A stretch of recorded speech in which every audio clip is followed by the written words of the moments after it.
What is going on, everybody, and welcome to another video. If you don't know who I am, my name is Zach Brada and I'm a 7th grade science teacher in South Central LA.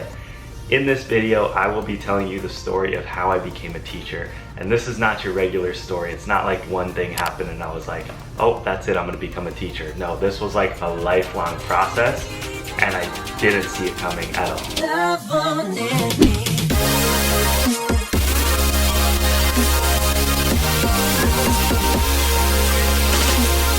I literally did not see myself becoming a teacher, but now that I look back, I realize there were very pivotal moments in my life that have set me up to be where I am today. This is gonna be kind of a long video, so sit back, relax. I'm gonna talk about 8 key turning points that have led me to where I am today. So yeah, let's jump into it. To tell you why I became a teacher, I need to first start with my childhood. When I was very young, I'd say starting from like 4 years old to 7, my parents used to tell me that I would ask them a lot of questions. And I would be like, why is the sky blue? What makes it blue? Why do clouds stay in the air? Why did the dinosaurs die? Stuff like that. I don't know, just like I would learn about things in school and then I would be like, why does that work? Why is it that way? And I would always be asking these why questions. And I know a lot of kids do that, but my parents were very into it, and my dad is actually a scientist, so they love to like answer my questions and push my thinking further. Also, the fact that my dad was a scientist and very passionate about his work meant that he would talk about it at home. So I remember growing up at the dinner table, my dad would be sharing his experiments, what he was working on that week, what papers he had published, what grants he was applying to, and he would obviously like dumb it down for me so that I could understand, but he would be explaining his experiments. And as I got older, as I started taking like biology and chemistry courses in high school, he started to get more and more complex in what he told me, and then he actually let me work in his lab one summer. And so from a very young age, I had an inquisitive mind, and my parents trained me to continue asking questions and keep pushing the boundaries and keep trying to figure out the way things work. One part of the story I forgot to add. In high school, I was a very athletic student. I did soccer, track, and cross country, and I loved exercise and working out and just sports in general. I loved competition. So I remember towards the end of my junior year track season, I had reached a plateau. I'd been training really hard for like 3 months straight and seriously dropped my times. Like I was getting pretty good times, but I wanted to get to that next level and my times just weren't improving after a certain point. So I remember I talked to my coach and I was like, Coach, what do I do? Like, what am I missing that's gonna get me there? Like, I'm putting in the effort every single day in practice. I'm doing what you want me to do. I'm doing my drills, I'm doing my stretching, like I'm going all in. Why am I not getting to that next level? He sent me some articles on sleep and nutrition. And I realized that 1, I wasn't sleeping enough, and 2, my nutrition wasn't on point. And so I read those articles, and then I read a bunch more on how sleep and nutrition can impact your performance. And I started to implement these practices into my life. I started eating healthier, more whole foods, more vegetables, all of this stuff. Reading these scientific articles and then implementing it into my life, my performance actually improved. And I think because of my scientific upbringing and my passion for science, when I applied that thinking into the arenas of health and nutrition and saw the results, that was astounding to me, and that was really exciting. And so that quickly became a passion for me. And then I started learning everything I could about working out to get bigger and stronger.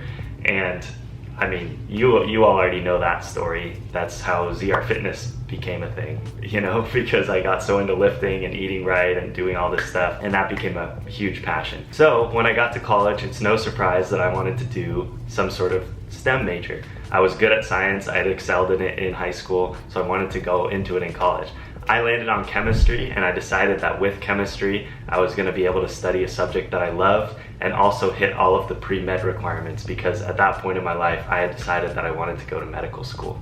I had decided this, like I want to become a doctor, you know, it's like a really prestigious job. It's really hard to get into. I was like, I'm gonna push myself. This is a challenge, like I got this, I'm gonna do it. As I studied chemistry and started to focus on the healthcare track, I learned a lot about healthcare disparities in our country, and that really upset me. The fact that there were food deserts in low-income areas, and the fact that a lot of people are not educated on proper health and nutrition. So I learn about these healthcare disparities, and then at the same time, I'm also shadowing doctors to build up my resume and get experience with what being a doctor actually is like. And I start seeing these healthcare disparities firsthand. I see a lot of people in low-income communities that are obese and are either at risk for or have already developed type 2 diabetes. That was really frustrating to me to see because type 2 diabetes is preventable. Most people who get it because they're overweight. Anyways, I was still on the medical track. I was like, I want to do something about this. And then my senior year of college, I get reached out to by this recruiter from an organization called Teach for America. She talks about like, there's this program where you teach for 2 years and then continue on with whatever you want to do. I knew I wanted to take 1 year off from college, but I wasn't sure if I wanted to do 2. But, you know, just to hear her out and see what it was, I agreed to a phone call. And on this phone call, we actually bonded over the fact that we both were very indignant about health disparities that we saw in the country. And she had actually been a public health major, so she was very familiar with everything that I was talking about, like food deserts and lack of proper health care in low-income communities, all that stuff. So anyways, we totally hit it off. She explained the program to me, and she really showed me that I could train young minds to learn how to solve these problems. I'm just one person, but if I could train hundreds of young minds on how to think for themselves and figure out solutions to problems, then they could all go and impact the world. That idea was new to me. I'd never considered teaching. I was very set on my track of medical school for like 5 years, and I hadn't even considered teaching.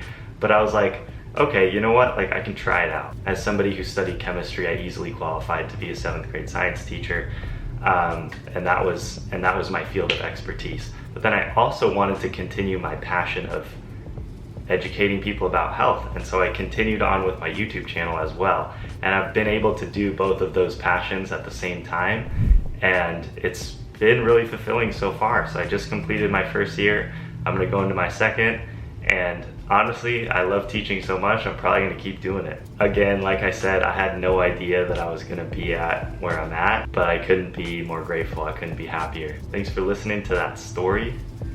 I don't know how long it was, it seems like pretty long, but whatever.